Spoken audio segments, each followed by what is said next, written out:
It was a bitterly cold winter night, with the wind whipping through the streets and the snow swirling around like angry spirits.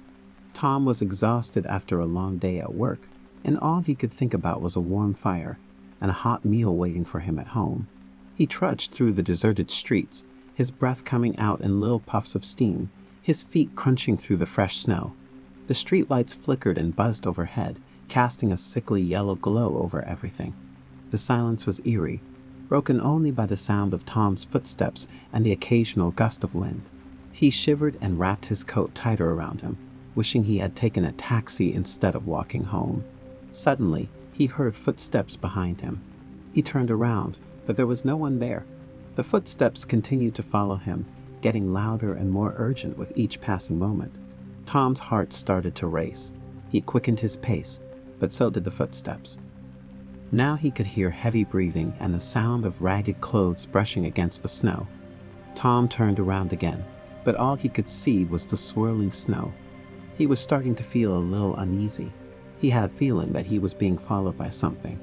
As he walked, he became aware of a strange scent in the air.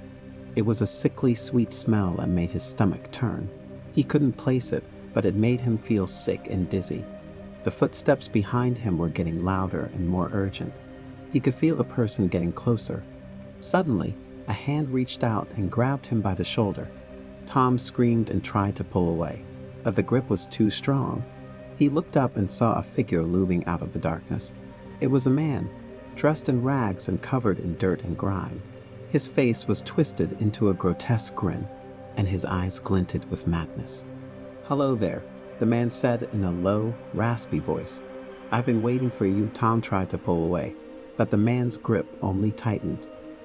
He felt a sharp pain in his shoulder and realized that the man had a knife. He was trapped, alone in the middle of a deserted street with a madman. The man started to laugh, a low, menacing sound that made Tom's blood run cold. "You're going to die tonight," he said, "and there's nothing you can do about it." Tom was terrified, but he knew he had to do something. He had to fight back. He reached into his pocket and pulled out his phone. He quickly dialed 911 and held the phone up to his ear, hoping that someone would answer. But there was no response, just silence.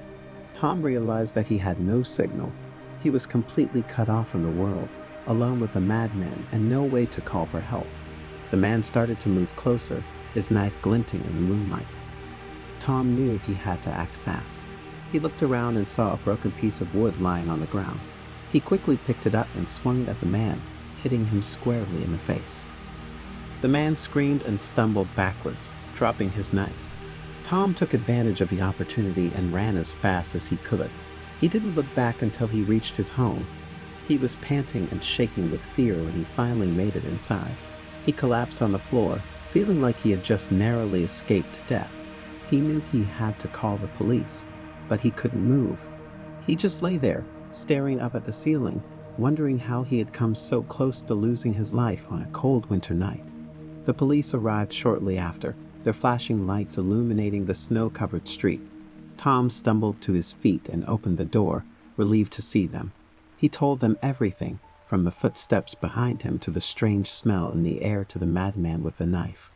The police searched the area, but they found no sign of the man.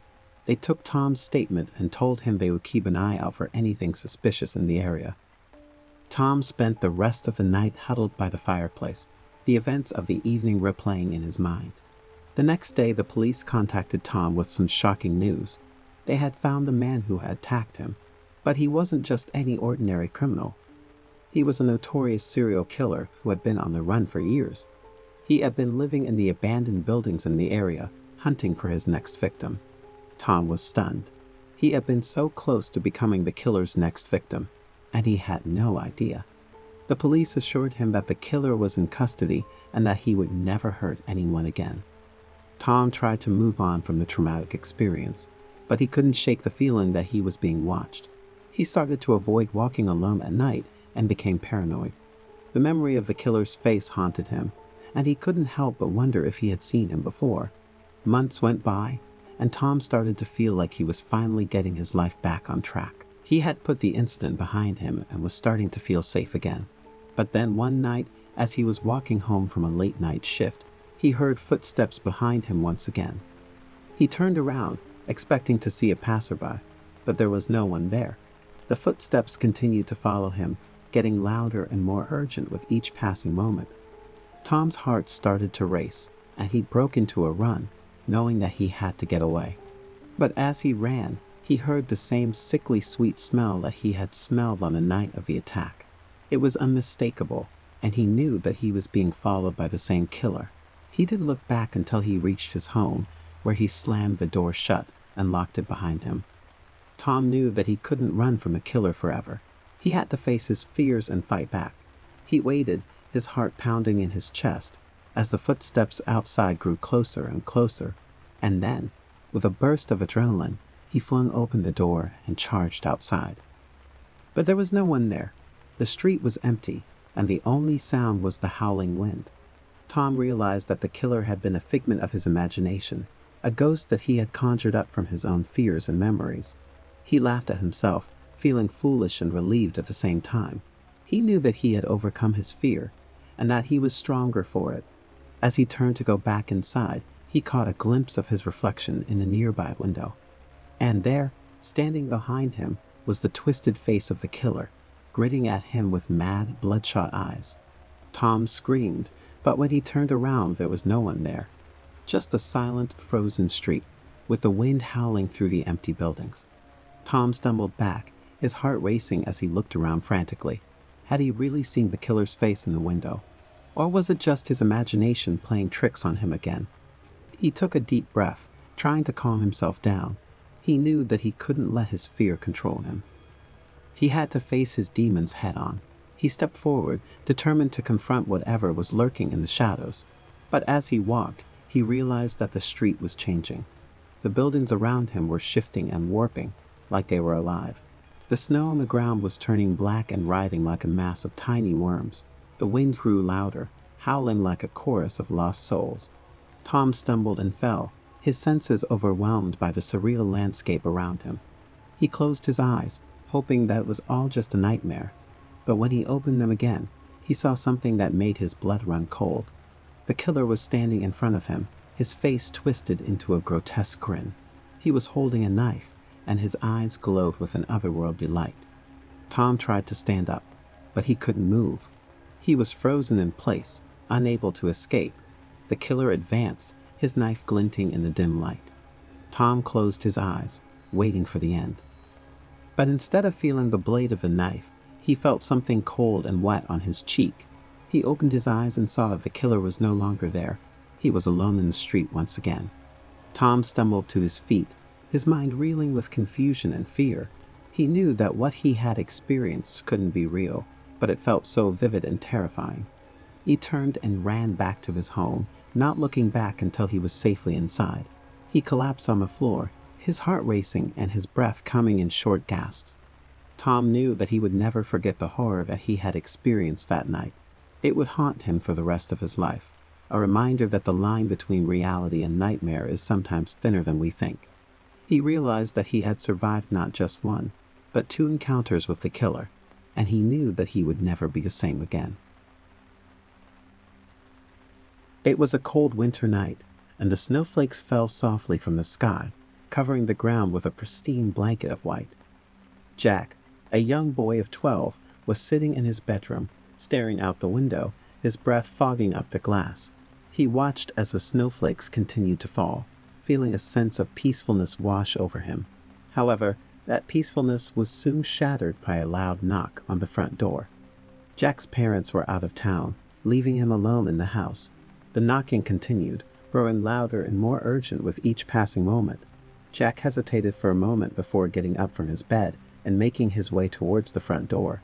He peeked through the peephole, but he saw no one. Jack opened the door, thinking it might be a prank, but nobody was there.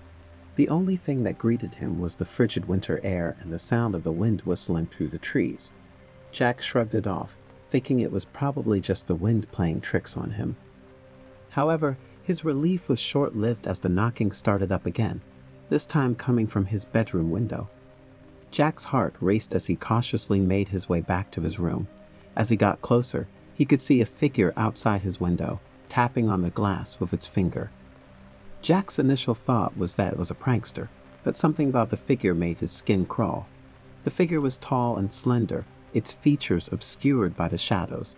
It was dressed in a long black coat, and its eyes seemed to glow in darkness. Jack tried to call out to it, but his voice was caught in his throat, and he could only watch as the figure continued to tap on his window. The tapping became more insistent, and Jack could feel a sense of dread creeping up on him. Finally, the figure spoke, its voice low and raspy. "Let me in, Jack," it said, its voice filled with malice. Jack froze, not knowing what to do. His instincts told him to run, but his body refused to move. The figure continued to tap on the window, its eyes boring into Jack's soul. As the tapping grew louder and more frantic, Jack knew he had to act. He ran to the door, locked it, and then sprinted to his bedroom window, closing the curtains tightly. But that was not enough to keep the figure at bay. It started tapping again, and then it spoke. "Jack, you can't keep me out forever. I will get in." Jack's heart was pounding in his chest as he backed away from the window. He could feel the cold air seeping in through the cracks in the window frame. His mind raced, trying to come up with a plan, but he could think of anything. Then he heard the front door creak open. Jack knew he was in trouble, and he had to act fast. He scrambled under his bed, hiding in the shadows. He heard the figure enter his room, its footsteps echoing through the empty house. The tapping on the window stopped, and the figure's attention turned to the bed. Jack could see its shadowy form moving closer and closer, its breathing heavy and labored. Suddenly, the figure stopped, and Jack could hear it snarling in frustration. "Where are you, Jack?" it growled. Jack's heart was pounding in his chest as he tried to stay hidden, but the figure was too clever. It found him and pulled him out from under the bed. The figure towered over Jack, its eyes burning with anger. "You can't escape me, Jack," it hissed. "I will always be with you." Jack tried to scream, but no sound would come out. He was frozen with fear, unable to move as the figure reached for him. Its cold fingers wrapped around his arm, pulling him closer. Jack could feel the figure's icy breath on his face as it leaned in. Suddenly, the figure froze, its grip on Jack's arm loosening. It seemed to be listening to something, its head cocked to the side. Then, with a low growl, it released Jack and turned to face the window. With a swift movement, it leaped through the glass and disappeared into the snowy night. Jack was left alone in his room, shaken and terrified. He knew he had narrowly escaped a terrible fate, but he couldn't shake the feeling that the figure would return. For the rest of the night, he sat huddled under his blankets, waiting for the sun to rise. When his parents returned the next day, Jack told them what had happened. They dismissed it as a nightmare, but Jack knew it was all too real. As the years passed, he tried to forget about that terrible winter night, but the memory of the figure with glowing eyes would haunt him forever. Years later, as an adult, Jack returned to his childhood home. He found that the house had been abandoned for years, and it was now in a state of disrepair. But when he entered his old bedroom, he felt a chill run down his spine. It was as if a figure with glowing eyes was still there, watching him. Suddenly, the front door creaked open, and Jack knew that the figure had returned. He tried to run, but his legs felt like lead. The figure's voice echoed through the empty house, its words filled with malice. "Welcome home, Jack," it said. "I've been waiting for you." As the figure closed in on him, Jack knew that this time there was no escape. The figure had finally claimed him as its own, and there was nothing he could do to stop it. And so the story of Jack and the figure with glowing eyes ended in tragedy, a cautionary tale of what can happen on a cold, dark winter night when the line between reality and nightmare is blurred. The frosty night air crept up Sarah's nostrils, leaving a chilly sensation in her bones. Despite the multiple layers she wore, she still felt the cold creeping in. Her date's house had been warm and cozy, but the experience left her feeling uneasy. She decided to walk home, the same path she always took, to clear her head and shake off the unease. As she stepped out into the night, the quiet streets felt eerily still. The sound of her boots hitting the pavement echoed, making her feel like she was disturbing the peace of the night. She tried to shake off the feeling, but the unease lingered like a bad taste in her mouth. As Sarah walked, She felt like someone was watching her, following her. She turned around a few times, but the street behind her was empty. She continued walking, picking up her pace, but the feeling of being followed did not disappear. In the distance, Sarah could make out a figure approaching her. The darkness made it difficult to make out any features, but she could tell it was a person. As the figure grew closer, Sarah's heart began to race in her chest. She quickened her pace, but the figure matched her stride.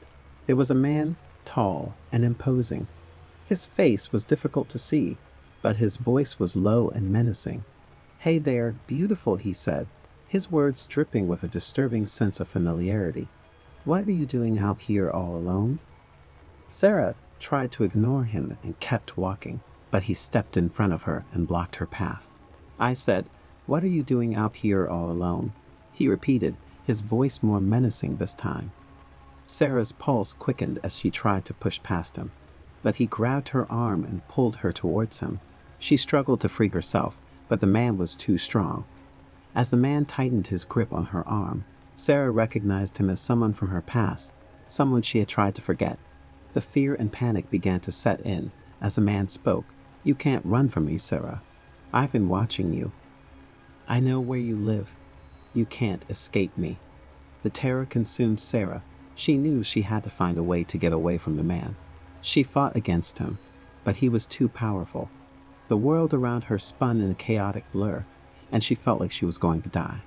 Just when she thought it was all over, the sound of approaching footsteps broke through the chaos. She looked up and saw a police car pulling up beside them. The man released his grip on her and ran off into the night, disappearing into the darkness. Sarah collapsed in relief and gratitude as the police officers helped her get home safely. But the fear and trauma of that night stayed with her for a long time. She knew she had narrowly escaped a terrifying fate, and she couldn't shake the feeling that the man would come back for her someday. The end. On a cold winter night in the small town of Willowbrook, a thick blanket of snow covered the ground, muffling every sound. The darkness seemed to swallow the town whole as a dense fog loomed over the streets. Every resident was tucked safely in their homes, seeking warmth and refuge from the bone-chilling air outside. Yet on this night, something felt off. The story's protagonist, Emma Thompson, was a single mother who had recently moved into an old Victorian house with her son Tom. She worked as a nurse at the local hospital and was known for her kind heart and strong spirit. Despite being aware of the house's eerie reputation, Emma had dismissed the rumors as baseless superstitions. After all, she didn't believe in the supernatural. The house had a dark past. The previous owner, Dr. Frederick Grayson, was a well-respected scientist who had disappeared under mysterious circumstances. Some whispered that he had been conducting unethical experiments in the basement, while others believed he had been murdered by an unknown assailant. The truth was never uncovered, and the house had been left abandoned for years. As Emma and Tom settled into their new home, strange occurrences began to unfold. The temperature in certain rooms would drop drastically, and eerie whispers seemed to emanate from the walls. Doors would creak open and shut on their own, while Tom claimed to see shadowy figures lurking in the corners of his bedroom. One fateful evening, Emma returned home from work, exhausted and cold. As she entered the house, she found Tom huddled in the living room, clutching a flashlight and shivering in fear. His eyes were wide with terror as he whispered, "Mom, I saw someone in the basement. I think they're still down there." Emma's heart raced, but she tried to remain calm for her son's sake. She grabbed a kitchen knife and a flashlight, and together they descended the creaky wooden staircase to the basement. The air was cold and damp, with a musty smell that seemed to cling to their clothes. As they reached the bottom, they discovered an old rusted door that Emma had never noticed before. Against her better judgment, she slowly turned the doorknob and pushed the door open. What lay before them was a hidden laboratory, filled with dusty test tubes, beakers, and bizarre scientific equipment. The walls were lined with yellowed newspaper clippings and scribbled notes, detailing gruesome experiments involving human subjects.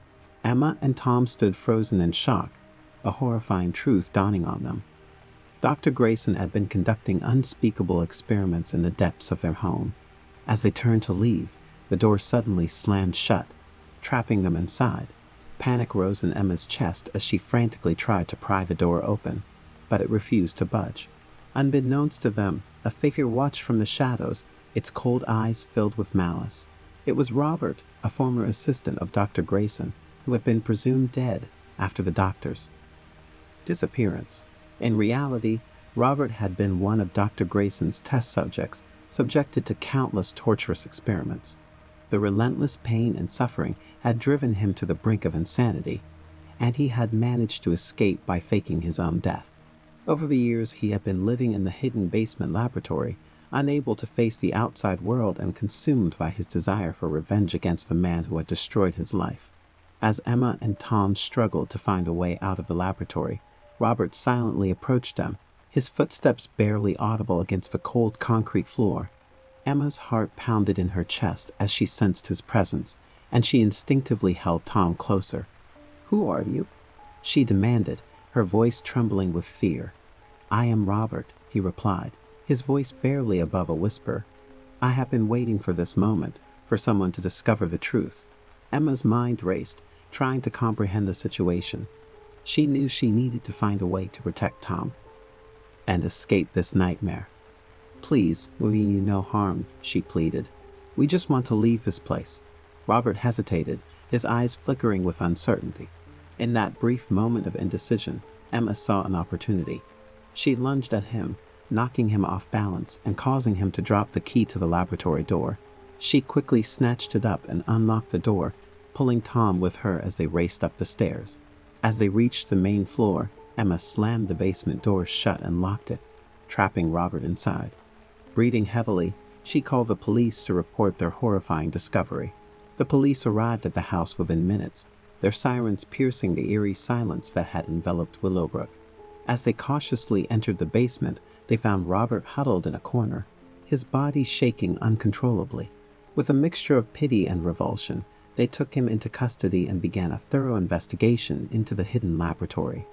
In the following days, horrifying details of Dr. Grayson's experiments were exposed to the public. The townspeople were shocked and appalled, unable to comprehend the atrocities that had taken place beneath their very noses. The house was declared a crime scene, and Emma and Tom were forced to find temporary accommodation elsewhere. As the investigation continued, the police discovered a hidden room behind the laboratory that contained the preserved remains of Dr. Grayson. The doctor's body was found chained to a wall, his face twisted in an eternal expression of agony. It was evident that Robert had exacted his revenge on the man who had destroyed his life. In the aftermath of these gruesome discoveries, Emma and Tom struggled to come to terms with the horrors they had experienced. They decided to leave Willowbrook, seeking a fresh start in a new town where the shadows of their haunted winter night would not follow them. Years later, Emma would still shudder when she recalled the chilling events that had unfolded in that cursed house. The memories of that night would remain forever etched in her mind, a grim reminder of the darkness that can lurk within the most unsuspecting places. Though they had escaped the horrors of Willowbrook, the scars they bore served as a constant reminder of the terrible secrets that had been hidden within the walls of their former home.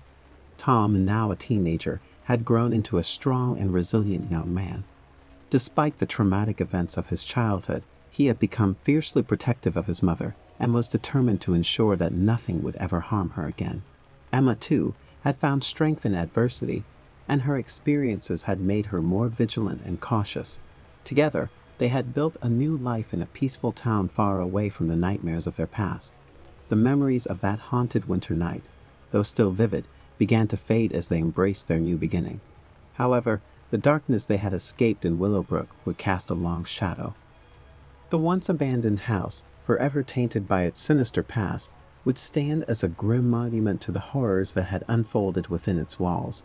And the legend of that chilling winter night would be whispered in hushed tones, passed down through generations, a cautionary tale of the unimaginable terrors that can lie hidden just beneath the surface.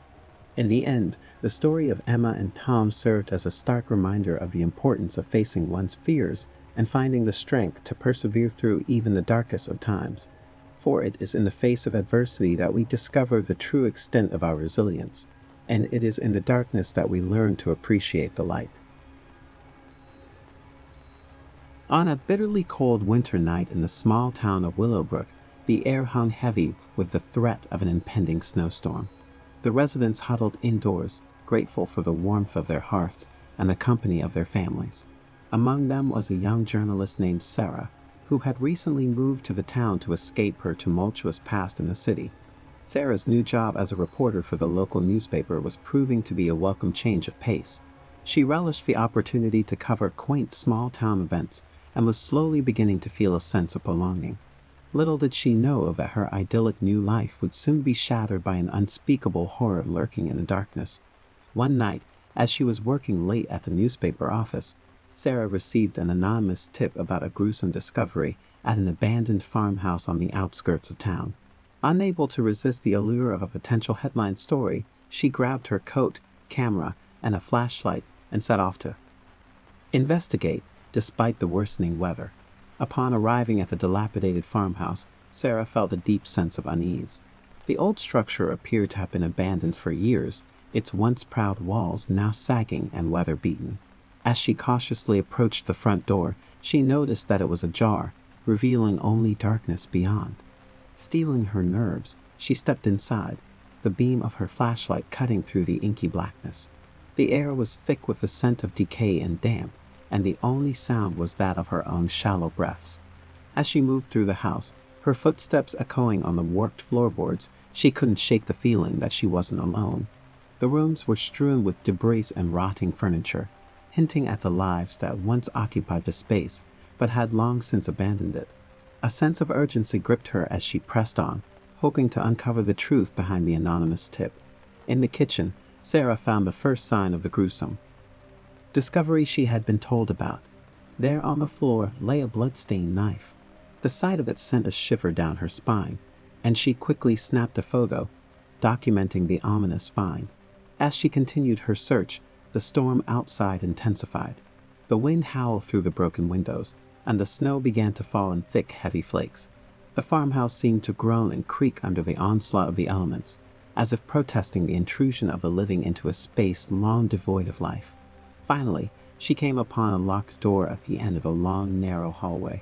It was the only barrier she had encountered thus far, and her heart raced at the thought of what might lie behind it. She hesitated for a moment, her instincts screaming at her to turn back, but her curiosity ultimately proved too strong to resist. With a deep breath, she forced the door open, and a gust of fetid air assailed her senses. She stumbled back, gagging at the stench that filled the room.